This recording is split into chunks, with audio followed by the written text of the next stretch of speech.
Donc le but de cette vidéo est de montrer donc l'utilisation du mode FFT pour faire l'acquisition du spectre d'un son.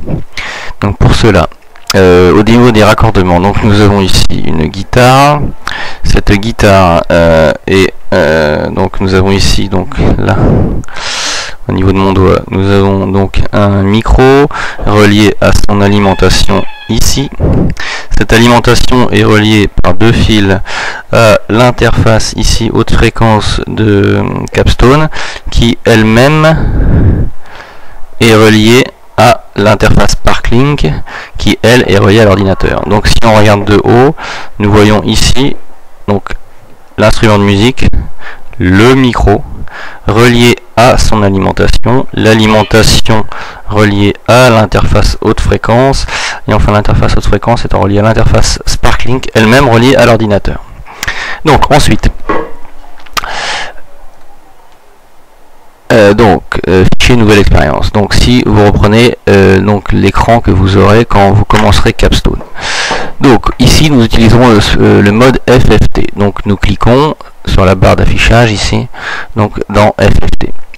Quand nous cliquons sur FFT, il apparaît donc une fenêtre, donc où l'axe des abscisses est nécessairement ici en fréquence, et donc pour sélectionner la mesure ici, je vais sélectionner donc la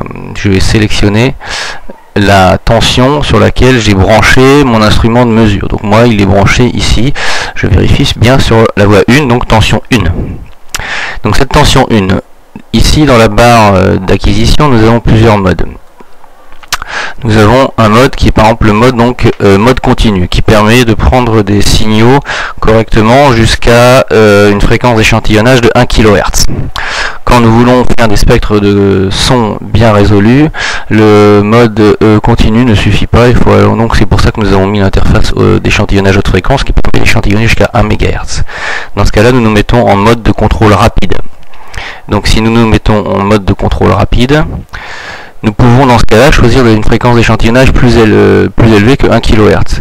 Donc par exemple, si je me place à 4 kHz de fréquence d'échantillonnage, donc là j'ai préparé mon graphique qui veut me donner donc la tension enregistrée en fonction de la fréquence.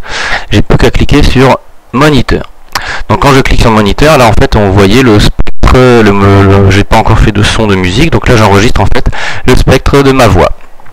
Donc si je fais un son avec la corde de guitare sur la corde la plus grave, nous voyons donc apparaître le spectre en temps réel, et quand le son est satisfait, stabilisé, ou que le son vous satisfait, il suffit alors de cliquer sur arrêt.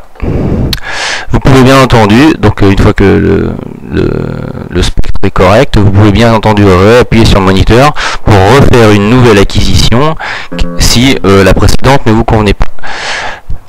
Ensuite, nous pouvons utiliser ici le curseur, très utile pour mesurer entre autres ici la hauteur du son.